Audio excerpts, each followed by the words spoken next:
dan ingin memperkenalkan teman-teman saya. Ada Nadilah Nur Fajrina, Muhammad Fajar Ramadan, dan Sarip Munamir Hidayat. Kami di sini akan membahas proposal kami yang berjudul Analisis Manfaat Biaya atau Cost Benefit Analysis pada penggunaan alat kesehatan hemodialisis di rumah sakit khusus ginjal.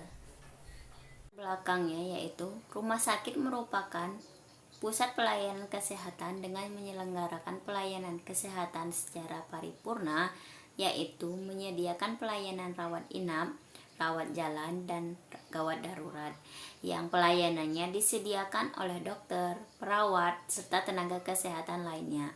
Rumah sakit khusus ginjal merupakan rumah sakit kelas C yang dimana memberikan pelayanan kedokteran spesialis.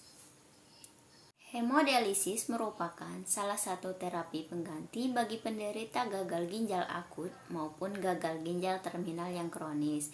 Bagi penderita gagal ginjal akut dipakai untuk mengatasi kegawatan medik yang tidak bisa ditangani secara konvensional, sambil menunggu datangnya recovery spontan setelah kausa gagal ginjal akut tadi dihilangkan.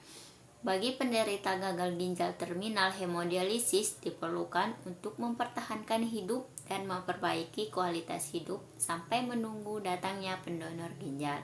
Sehingga apabila tidak dilakukan hemodialisis, pasien akan segera meninggal dunia dalam beberapa hari atau beberapa bulan saja. Selanjutnya, hemodialisis berasal dari kata hemo, yaitu darah, dan dialisis atau dialisis adalah proses penyaringan darah dari sampah tubuh dengan membran semi-permeable, dan kemudian sampah-sampah tadi dikeluarkan dari tubuh bersama-sama dengan cairan dialisis. Cairan ini merupakan konsentrat atau elektrolit yang harus dicampur dengan water treatment sebelum dipakai untuk keperluan hemodialisis. Tugas utama mesin dialisis adalah mencampur, memanaskan, dan mengontrol kadar elektrolit tersebut. Salah satu penelitian sebelumnya yang menyebutkan bahwa penggunaan kembali alat hemodializer telah dipraktikkan di Amerika Serikat selama lebih dari 3 dekade.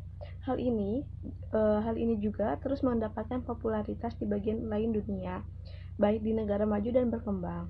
Penggunaan kembali dializer telah dipraktikkan selama lebih dari 20 tahun pada pasien hemodialisis atau HD di rumah sakit tersebut. Berbagai penggunaan hemodializer menawarkan manfaat ekonomi dan lingkungan, sementara penggunaan kembali dializer mungkin memiliki manfaat seperti berkurangnya kemampuan untuk mengaktifkan sistem komplement selama dialisis. Banyak potensi efek berbahaya jangka panjang telah diidentifikasi, seperti dialisis yang tidak efektif, infeksi karena desinfeksi yang tidak memadai, dan paparan jangka panjang terhadap sejumlah kecil agen sterilisasi. Tinjauan pustaka. Cost Benefit Analysis merupakan metode yang umum digunakan pada proses evaluasi manajemen. Analisis ini digunakan untuk menilai beberapa alternatif sumber daya maupun program yang memiliki manfaat lebih besar atau lebih baik dari alternatif lainnya. Cost Benefit Analysis adalah tipe analisis yang mengukur biaya dan manfaat suatu investasi dengan beberapa ukuran moneter dan pengaruh terhadap hasil perawatan kesehatan. Tipe analisis ini sangat cocok untuk alokasi pada kondisi antara manfaat dan biaya mudah dikonversikan ke dalam bentuk rupiah. Kekurangan dan kelebihan CBA. Kelebihan CBA dapat mengukur efisien ekonomi, atau ketika satu pilihan dapat meningkatkan efisiensi, pilihan tersebut harus diambil. Tidak hanya membantu mengambil kebijakan untuk memilih alternatif terbaik dari pilihan yang ada, yang dalam hal ini pemilihan alternatif terbaik dilakukan berdasarkan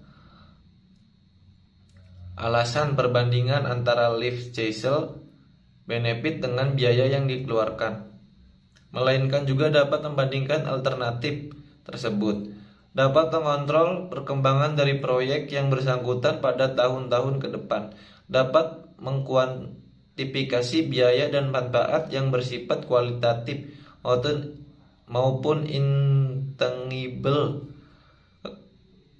kekurangan CBA. Perhitungan ekonomi untuk public good dengan menggunakan CBA sulit untuk dilakukan. Tidak dapat mengukur aspek multidimensional seperti keberlangsungan, etika, partisipasi publik dalam pembuatan keputusan, dan nilai-nilai sosial lain. CBA juga lebih berfungsi memberikan informasi kepada pengambilan keputusan, tetapi tidak dengan sendirinya membuat keputusan fokus pada efisiensi sehingga sering melupakan equity. Keduanya adalah dua kriteria yang berdiri sendiri dalam ekonomi kesejahteraan. Tahapan dan cara menghitung CBA buat kerangka perancangan agar analisis dapat berjalan akurat. Buatlah kerangka perencanaan dahulu, tetapkan poin-poin dasar, pendukung dan vital yang perlu dipenuhi demi menunjang penelitian.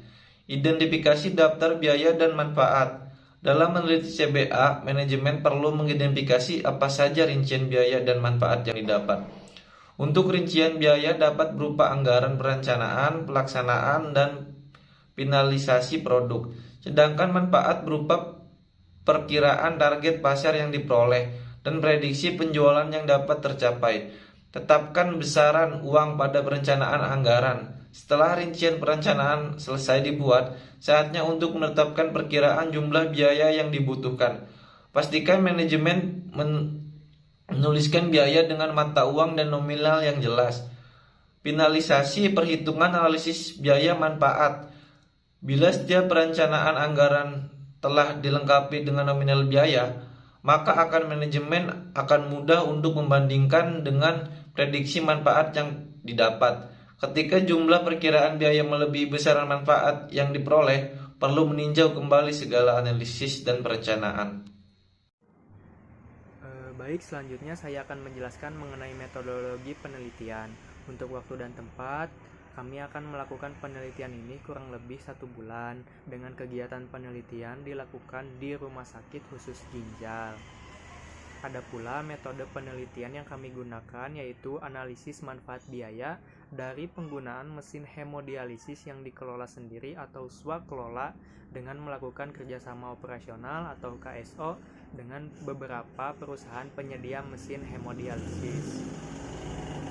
Untuk variabel penelitiannya sendiri, yang pertama adalah komponen gaji pegawai, komponen biaya obat, komponen pembelian alat reagen dan bahan habis pakai, komponen biaya listrik, komponen biaya cleaning service dan security, biaya renovasi, inventaris ruang dan suku cadang, ada inventasi untuk pembelian mesin hemodialisis. Untuk alternatif yang dibandingkan, yaitu mengenai informasi dari pembelian mesin hemodialisis yang dikelola sendiri dengan dibandingkan pembelian mesin hemodialisis menggunakan bantuan perusahaan penyedia mesin hemodialisis. Ada pula parameter outcome berupa hasil dari seluruh biaya-biaya dalam menyelenggarakan dalam pilihan pembelian melalui swakelola dengan pembelian melalui perusahaan penyedia mesin. Untuk perspektif penelitiannya dan komponen biaya, analisis ini dilakukan dengan berdasarkan perspektif Rumah Sakit Khusus Ginjal dengan melihat keuntungan dari pelaksanaan kerjasama operasional dengan beberapa perusahaan penyedia mesin hemodialisis yang dibandingkan dengan pembelian mesin yang dikelola sendiri. Mungkin sekian yang bisa kelompok kami paparkan. Selebihnya dan kurangnya mohon maaf. Wassalamualaikum warahmatullahi wabarakatuh.